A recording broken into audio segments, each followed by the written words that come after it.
Et puis il y a un truc avec les gars du marketing. Quand ils veulent te refuser un sponsoring, ils mettent toujours des mots en anglais. Il se met à parler, tu dis oui gars, voilà mon dossier c'est comment. Il dit oui non, je vais forward ça à mes équipes. Je vais vous dire c'est quoi l'art contemporain. C'est un art.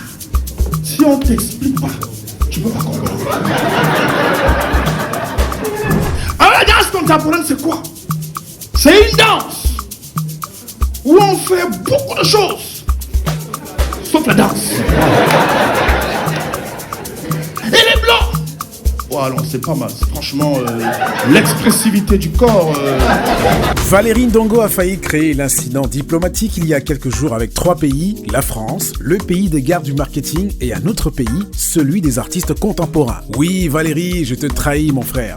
C'était grave ce 28 septembre 2023 à l'Institut français à Douala devant l'ambassadeur de France et un parterre de dirigeants d'entreprise invités par l'IFC lors d'un séminaire pour présenter sa vision et son agenda événementiel de 2024. Mais c'est quoi le but d'un tel séminaire? C'est évidemment pour les convaincre de mettre encore plus d'argent sur les projets qui sont en route comme le Focus Cameroun 3 qui arrive en juin à Paris, la Zone by Domaf en janvier, le prix Barthélemy Togo IFC, le designer de mode du mois et les talents créateurs de l'IFC et du Centre des créateurs de mode du Cameroun, le prix littéraire Voix d'Afrique, Startup 237 avec 100 projets Made in Cameroun, les campagnes santé Ascovim du Dr Georges Bourlet entre autres, et même la construction d'une école française à Kribi. Vous avez vu aussi qu'il y avait beaucoup d'autres activités qui touchent à peu près tous les domaines.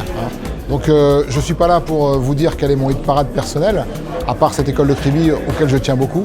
Et je laisse en fait chaque entreprise libre d'aller choisir un petit peu ce qui lui apparaîtra le plus en phase avec son propre projet. L'idée générale, vous l'avez bien compris, c'est la nouvelle relation partenariale qu'on essaie d'établir entre la France et le Cameroun. Alors c'est une idée qui est un peu générale, mais c'est une idée dont le président de la République a parlé l'année dernière quand il est venu et qu'il a rencontré le président Biya ici et qui correspond, je pense, un peu au cœur de tout le projet qu'on a ici au Cameroun et que l'IFC doit relayer.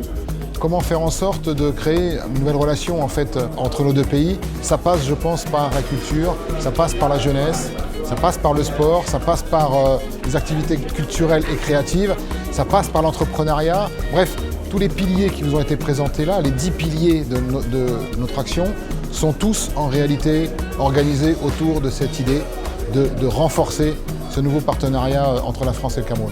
Comme l'a indiqué Yann Lorveau, conseiller de coopération et d'action culturelle à l'ambassade de France au Cameroun et directeur de l'Institut français du Cameroun, ces projets sur l'année 2024, il y en a en tout 60, répartis dans les 10 champs d'action que sont les arts de la scène et la musique, les sports et la santé, le cinéma, la structuration des industries culturelles et créatives, les forums et débats d'idées, le numérique, les arts visuels et la mode, la science, l'environnement et la société civile, les arts culinaires, la jeunesse et la formation. Quand on parle d'éducation, quand on parle d'environnement, quand on parle de santé, quand on parle de sport, d'entrepreneuriat ou bien des arts et cultures, ces 6 piliers qui fondent la RSE à l'endroit des comités Boissons du Cameroun est là. Nous travaillons avec l'Institut français depuis de nombreuses années parce qu'on estime qu'ils ont des programmes qui sont intéressants pour la société. Et nous avons comme pilier notre politique RSE de nous occuper des populations, en même temps de la jeunesse, de l'éducation. Et ça entre en droite ligne de nos objectifs. Donc c'est la raison fondamentale pour laquelle nous accompagnons ces projets de l'IFC. Alors pour l'année 2024, Air France va rester sur ses axes de sponsoring et d'accompagnement des activités de l'IFC qui tournent autour de la mode, de la gastronomie, de la culture et désormais du sport, vu qu'ils en ont parlé. Le calendrier a l'air assez riche. Donc on a hâte. Et comme Valérie Ndongo sait que les diplomates, les gars du marketing et les artistes contemporains ont le sens de l'humour, il ne s'est pas fait prier pour jouer le jeu à fond avec des vannes ayant le même punch que le KO de Cédric Ndombé. Alors les gens les plus sérieux, c'est les très grands chefs d'entreprise. Et je peux les détecter ici dans la salle. Après, il y a le directeur marketing. C'est-à-dire, pour avoir l'argent d'une entreprise, c'est le directeur marketing qui dit au DG que donne l'argent au type. Le DG, lui, c'est rien. Lui, il est dans les trucs compliqués. Donc, ok, je signe, je donne. Donc, il faut être ami avec le directeur marketing. Sauf que le directeur marketing a une équipe. Des gars du marketing. C'est des gars, ils sont d'abord invisibles à l'œil nu. C'est-à-dire, c'est les gars, il vient à ton spectacle avec sa femme. Sa femme est de mauvaise humeur, elle est nerveuse, elle est de très mauvaise humeur à la fin. Il fait un spectacle, la femme lui, il rentre chez lui, il est heureux. Le lendemain, tu vas dans son bureau pour lui dire, bon, sponsorise mon événement. Il dit, ouais, bon, qu'est-ce que mon entreprise gagne? Tu dis, mais déjà, tu gagnes que tu es de bonne humeur avec ta femme. À un moment, si tu as la paix avec ta femme, tu as gagné le monde. Parce que si ta femme veut pourrir ta vie, tu meurs. Et puis si une entreprise, imagine une entreprise qui n'a que des employés qui ont des femmes qui leur mettent de bonne humeur. Il y a productivité de l'entreprise. Vous imaginez ça? Non, mais les gars vont travailler, même les heures supplémentaires, ils ne vont pas réclamer. Ils disent, non, c'est bon, madame est contente, je suis content. Mais l'entreprise sera contente. Qu'est-ce que tu gagnes? Mais l'entreprise gagne des gars productifs parce qu'ils sont heureux. Sponsoriser nos événements. Il y a quoi? Bonjour l'argent. Et puis il y a un truc avec les gars du marketing. Quand ils veulent te refuser un sponsoring, ils mettent toujours des mots en anglais. Il se met à parler, tu dis, oui gars, voilà mon dossier, c'est comment? Il dit, oui, non, je vais forward ça à mes équipes. Si tu me dis, je vais envoyer à mes équipes, essayez pas de comprendre. Tu lui demandes que, bon gars, finalement, tu as pris une décision, bon écoute, on finit en brainstorming et puis je te reviens. Tu l'appelles gars, tu le dis, il dit, non, écoute, je suis en meeting là. Si tu me dis que je suis en réunion, essayez pas de comprendre que tu es en réunion. Les gars, ils mettent des mots compliqués. Et puis, c'est jamais le bon moment avec les gars du marketing. Oh non, tu sais, le budget n'est pas encore exécutoire. Ah. Non, tu sais, on est en fin d'année, tout est déjà calé. C'est incroyable. Ah, le marketing, ils sont trop forts. Après, vous savez ce qui est bon, c'est que moi, ça fait des années que je joue à l'Institut français. Avant, c'était le CCF, pour les anciens. C'est-à-dire, ceux qui savent ça, c'est les vieux. Ceux qui ont connu le CCF, c'est-à-dire, ça ne vous rajeunit pas, les gars.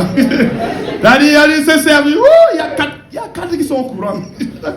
Non, c'était bien. L'Institut français n'est plus ce qu'il était. Ah, c'était bien avant. Avant, on nous payait pour jouer devant 2 personnes.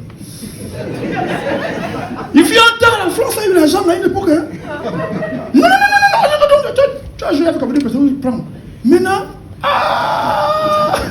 mais il y a un test qualité. La salle était pleine, les gens ont ri. Ok, viens, on te paye. Non, c'est bien. Et puis il y avait un truc à l'Institut français. Vous savez, moi je connais l'Institut français à partir des années 2000, CCF.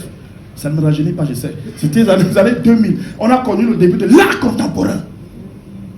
Je vais vous dire c'est quoi l'art contemporain. C'est un art. Si on ne t'explique pas, tu ne peux pas comprendre.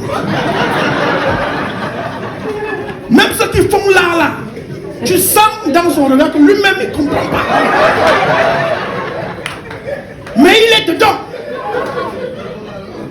La meilleure façon de découvrir l'art contemporain, c'est de commencer par l'art plastique. Vous savez, la peinture. Vous savez, à l'époque, avant, les gars peignaient des tableaux, des trucs bien. Un petit village africain, 2, 3 cases en paille. Vous connaissez au tableau là, non? Une maman qui pile le mille, elle porte l'enfant, 2 enfants qui jouent, 2 oiseaux dans le ciel, un petit coup d'eau, la forêt autour. Sauf que personne n'achetait ça. Ça n'intéressait personne. Et puis les gars ont réfléchi. Les artistes sont des gars très malins. On a bossé avec les diplomates, on sait comment parler aux gens. Les gars, ils ont... l'ambassadeur s'est dit, oui, mais les diplomates, nous on est vrais gentils. Nous aussi on est vraiment gentils. Donc les gars ont trouvé, ils ont dit, maintenant on va faire l'art contemporain. C'est quoi l'art contemporain? Un plasticien, il prend un tableau. Il tend sa toile, il met là. Il prend un fil de fer, il attache au milieu. Il prend une boîte de sardines, il attache avec un fil de fer. Il prend la boue. Il mélange avec la salive. Ça fait le pote-pote. Et ça, pote-pote bio. Il prend, il lance comme ça là, pia, pia, pia, sur le tableau. Après, il prend des coupures de journaux. Il colle avec la boue. Il expose. Il y a 2 réactions. Il y a la réaction des noirs et la réaction des blancs. Attention. Nous les noirs, quand on passe, on fait comme ça que, papa, ça c'est quoi ça?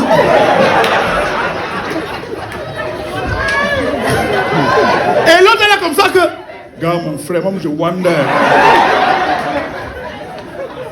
Le aussi c'est quoi, non? Et puis maintenant, il y a la réaction des blancs. Alors le gars, il vient, il est comme ça là. Et il y a toujours un noir à côté qui wonder comment le blanc est intéressé par ça. Donc, pendant que lui, il fait ça,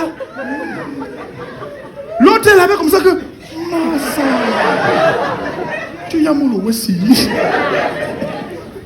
Et puis, ce qui est intéressant, c'est le speech du plasticien. C'est pas le tableau qu'on achète, mais le speech du tableau. Et là, les blancs sont attentifs au speech. Nous, on est là-bas, nous, on ne gère pas ça. C'est-à-dire, ton divin là, ça c'est pour toi et tes gens. On n'est pas sur ça. Qu'est-ce ça? Donc, le gars, il a dit, non, en fait, je voulais montrer, je voulais exprimer la dualité entre le corps, l'âme et l'esprit. Je voulais remettre en perspective le duel entre l'homme et la machine. Ah bon, hein?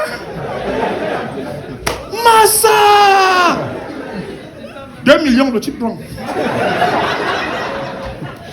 Et puis l'art contemporain, c'est encore plus intéressant avec la danse contemporaine. Wouh! Ah là, c'est les blanches qui disent On se demande bien pourquoi les danseurs contemporains. Au début, les gars, ils dansaient. C'est-à-dire, ils dansaient, ils tapent le couteau, ils tapent, ils s'enroulent. Ils dansaient. Zéro voyage, zéro visa. C'est-à-dire, au consulat, quand on te regarde, c'est pour le visa. Où tu fais que là? Là. Contemporain, c'est bon, passe. Les gars dansaient. Après, ils se sont dit, heureux cas, on a trouvé. On va faire la danse contemporaine. Alors, la danse contemporaine, c'est quoi? C'est une danse où on fait beaucoup de choses, sauf la danse. Donc, un danseur contemporain, c'est un gars, il arrive sur scène, il marche. Après, ça arrête.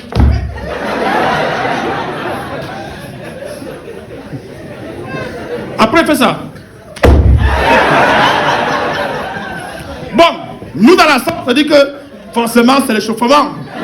C'est-à-dire, à un moment, il y a un moment qui va se passer, le gars va comme ça, il va danser un truc. Non, forcément, c'est l'échauffement. On reste patient. Parce qu'à un moment, quand il y a une salle, il y a les blancs, on se dit, bon, comportons-nous. Et en plus, on est à l'IFC, c'est quand même leur salle, donc ne faisons pas comme si... Donc, on reste calme et patient. On attend. Le gars, il est là.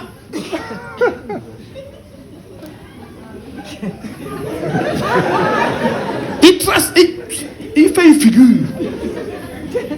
Après, il calme.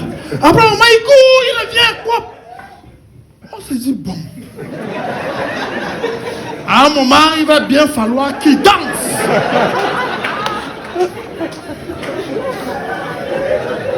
Comme ça a commencé là, c'est jusqu'à la gare. Le gars, il va faire ce truc, il tourne, il s'enroule. Après, il fait, oh. Après, il regarde au loin. Tu parles là, il y a une fille, elle se dit que c'est moi que le gars regarde. Non, il ne te regarde pas. Il est dans un monde contemporain.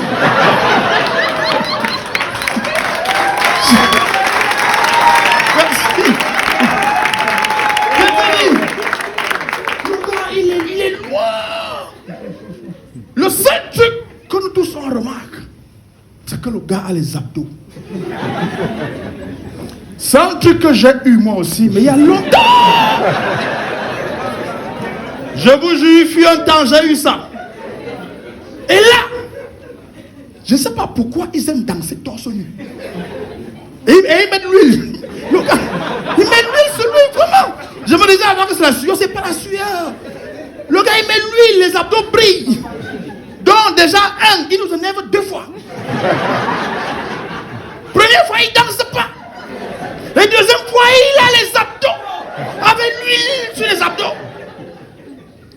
Ce qui est intéressant, c'est l'après-spectacle. Il y a 2 réactions. celle des Noirs et celle des Blancs. Quand le spectacle finit, on sort. Regarde, papa, tu as compris un truc. Papa, donc il dansait. Car... Et tu dis que le gars, il a joué en bain plusieurs fois. Mon frère, les Blancs, il les visait au Kinon. Les Noirs, Wanda, ils ne comprennent pas. Et les Blancs. Oh, alors, c'est pas mal. C'est franchement l'expressivité du corps, la dextérité. Là, moi, ce que j'ai compris, c'est une espèce d'envol. Une espèce d'envol vers l'inconnu.